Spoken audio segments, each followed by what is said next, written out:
And here we go, guys. Let's see what we got. And there you go. It is the TLR tuned Typhon roller. I picked this up for 100 quid under retail, and I cannot believe it.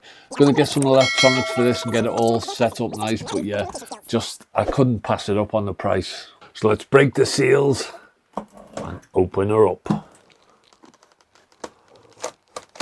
So here we go, guys. It's got a lot of custom parts on it. I think the paint job on this car is absolutely awesome. Let's see if she pops. Oh yeah, boys, that is a lovely looking buggy. Look at the colours on that, boys. Oh yeah. So it's a roller. So all we basically get is the car and just some goodies, some inserts, because all the suspension is fully tunable. Pretty much like a race buggy. I'm not sure if they race these anywhere, but yeah, I just wanted to get it out because I want to start buying bits for it. I'm going to get some EXB parts for it. I'm going to get the EXB front and rear chassis braces from the Outcast. But yeah, that's not too bad at all, boys. How good does that look? I just wanted to get it out the box so I could start looking at it, because I had a Typhon when I first got back into the large scales at RCs. One of the first cars I got was a Typhon, so I wanted to get a Typhon, but because I've already owned one, I wanted something a little bit different. So a few changes I'm going to make. I'm not going to be running these stock tyres. I'm probably going to get some Corrali tyres. I've got a set of these, which are off the Corrali Spark 6. I think I'm going to stick them on. The only thing I don't like about these tyres is the incredibly hard tread. But yeah, should be pretty bulletproof on this car. So I'm going to get some of them ordered from eBay. I can get a set of tyres for like 38 quid, I think. So yeah, boys. So there we go. That TLR tuned chassis. Shocks have had the lossy treatment. Got all your inserts on the front there. You can adjust the whatever it is. I don't claim to be a racer.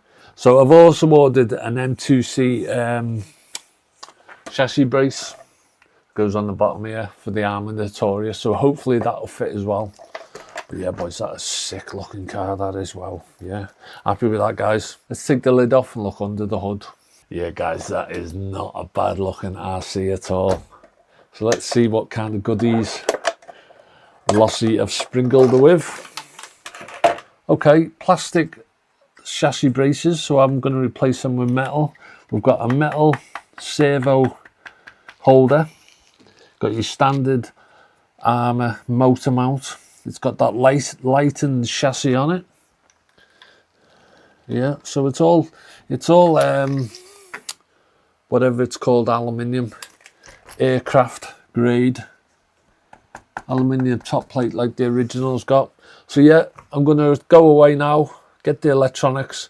So when we come back, it'll probably be a few weeks later, and we'll start getting the electronics in. Several long days later. Right, guys, so all the parts are in. I decided to put Corrali Spark wheels on because I could get a full set for like 38 quid. The Typhon tyres are kind of like, it's about 30 odd quid for two.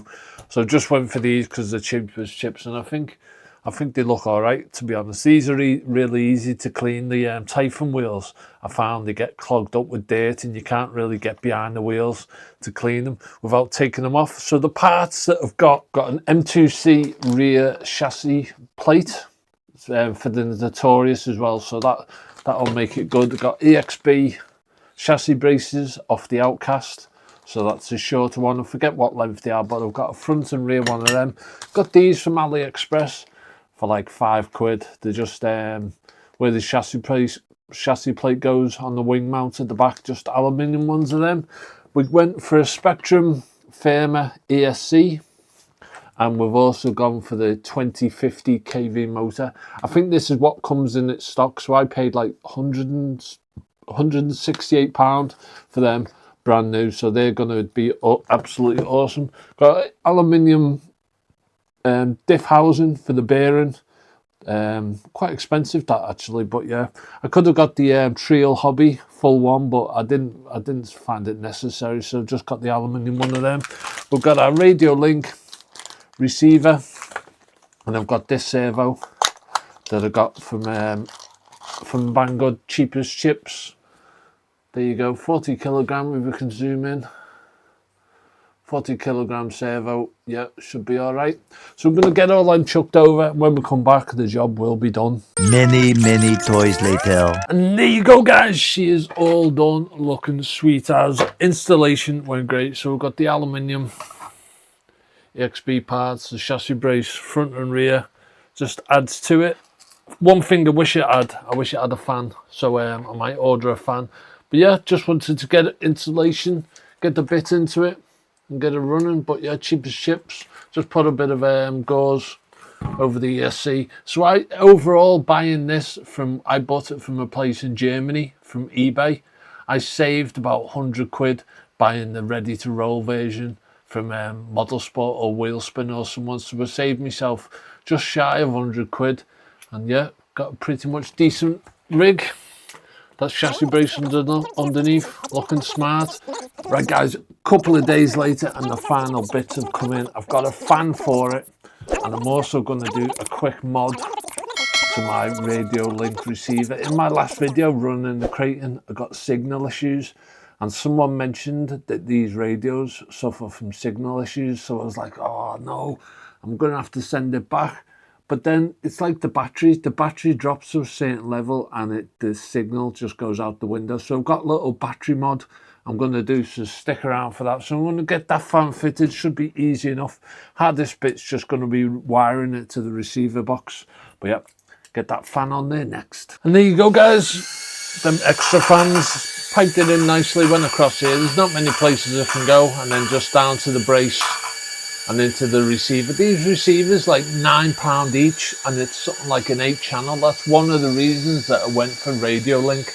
So yeah, so that's the fan done. So that's practically the car done. Let's move on now to the radio. So yeah, like I was saying, loving this radio, the Radio Link. The only thing that I don't like about it is just how small the base is. So being a small base, that means you're stuck with a really small battery. So this, because it's got like a full LCD display, it eats batteries.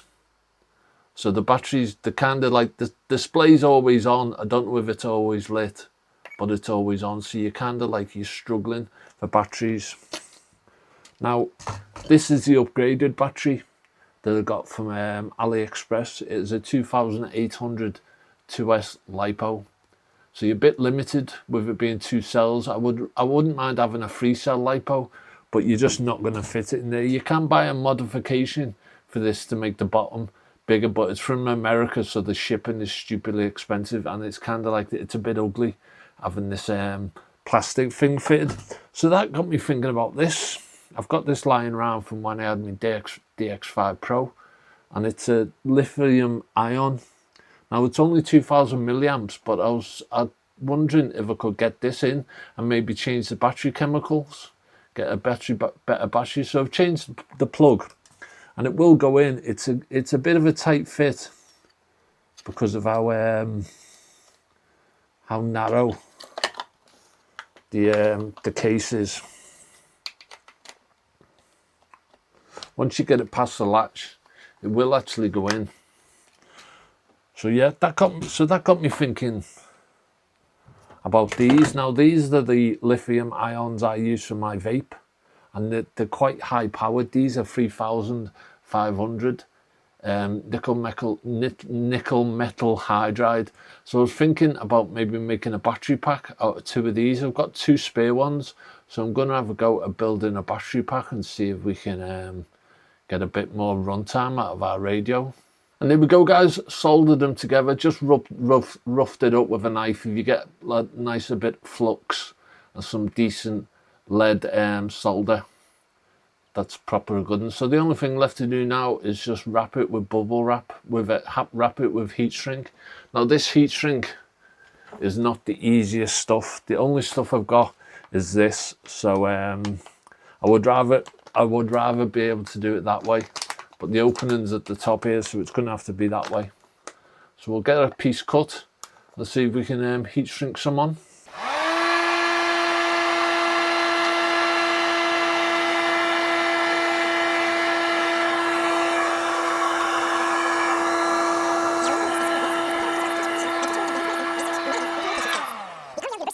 there we go, guys. Just tidy it up and that should be good. That should be good to go. And there you go, guys. Only cost about £8 each, these batteries, but yeah, not too shabby at all. So hopefully that'll give us some nice runtime. But yeah, smart little battery pack there, boys. Cheap as chips. And there you go, guys. She's all done. All that's left to do is charge a battery and get out there. So luckily, at the moment in the UK, we're having a bit of a heat wave, or it's predicted we're going to have a heat wave. So hopefully I can get some time off from feeding the big corporate machine and get out there with some RCs. As always, thanks very much for tuning in. See you in the next one. Oh yeah.